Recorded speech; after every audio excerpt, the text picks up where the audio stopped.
Well, if you live in North Mississippi or West Alabama and are trying to grow anything, well, you know this has been a dry summer. From a moderate drought to abnormally dry, our area could definitely use some rain. Many people need rain for their yards or their gardens, but when it hasn't rained in a while, it can affect farmers' entire businesses.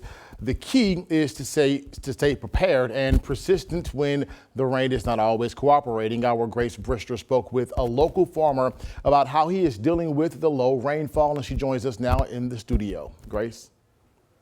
Melvin Ellis at Mayhew Tomato Farm says this year has not been the worst he's seen, but it hasn't been as much rain as he'd hoped. For this year's crop, on a scale of 1 to 10, he ranks the severity of the environment a 7 or an 8, and I spoke to him to see how he got his plants like this tomato up to par.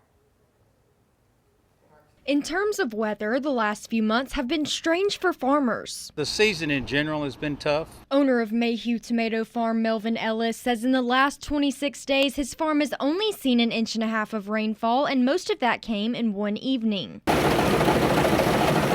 He says a drier than average April, a cool and dry May, and a hot and dry June makes it more difficult for the growth of plants. They need the rainfall and the warm temperatures in the spring to develop root systems and the structure of the plant. And when it's hot and dry, the plants are using all their energy to stay alive and making less produce for the summer harvest. The hot temperatures aren't near as debilitating as the lack of rainfall. Because lack of rainfall in those conditions means that the fruit can't develop like it should normally. Ellis says he waters his non-row crop crops such as peas every day.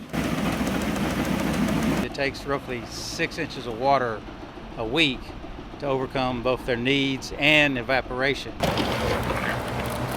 However, Ellis says peas are more drought tolerant, while tomatoes, squash, eggplants, and melons need a consistent rainfall pattern. And with that, watering the crops regularly is essential, especially in the case of a big rainfall after a drought. If you don't have some way to water, some kind of watering system, and the plant all of a sudden gets a huge influx of water, it can cause damage to the fruit because the fruit tissues will just swell.